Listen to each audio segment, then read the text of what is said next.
You really think I can't do better than you? Vanessa laughed as she leaned against the kitchen counter, a wine glass resting in her hand. Give me less than 24 hours. I could replace you before tomorrow night. I still remember the silence that followed those words, the steady ticking of the clock, the smug grin on her face, and the exact moment I realized the woman I was about to marry had spent our entire relationship competing with me instead of loving me. What she didn't know was that I had already stopped caring. Vanessa Carter was the type of woman who turned heads the moment she walked into a room. Long dark hair, expensive designer outfits, and a confidence so sharp it could slice through glass. We had been engaged for 8 months and together for 3 years. To everyone around us, we looked like the perfect couple. But behind closed doors, she treated love like a contest she had to win.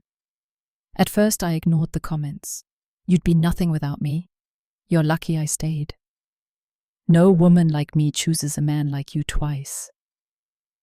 I used to think those remarks came from insecurity. Eventually, I realized she genuinely enjoyed making me feel small. That night began because I got home late from work. I had just finished closing a huge deal for my architecture firm and was completely exhausted. Instead of congratulating me, Vanessa rolled her eyes because I forgot to pick up sushi on the way home. You care more about buildings than you do about me, she snapped. I was working for our future, I answered calmly. Then she laughed and said the sentence that changed everything. I could find someone richer, hotter, and more successful than you in less than a day. I stared at her for a moment before opening the fridge and grabbing a bottle of water. Okay, I said. Her smile immediately weakened. Okay? I nodded. Okay? If that's what you want, go ahead.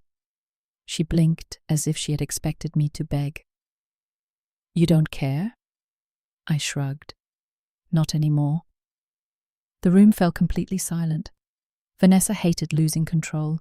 She stepped closer and lowered her voice. You think I'm joking? I met her eyes.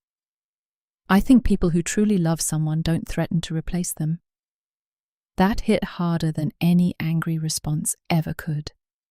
The next morning, she left early wearing a tight red dress and enough perfume to fill the entire apartment. Before walking out, she paused near the door. Don't wait up, she said with a smirk. I simply nodded without looking away from my laptop. That bothered her more than anything else. Around noon, my phone started blowing up. Mutual friends were sending screenshots from Vanessa's Instagram story. She was at a rooftop bar with a finance guy named Derek Lawson. Expensive watch, sports car, a fake Hollywood smile. The caption read, "Upgrade season." People reacted with laughing emojis as if I were some kind of joke. But instead of feeling angry, I felt relieved. For 3 years, I had been trying to earn respect from someone who seemed to enjoy humiliating me. That night, Vanessa came home around 1 a.m. expecting a fight.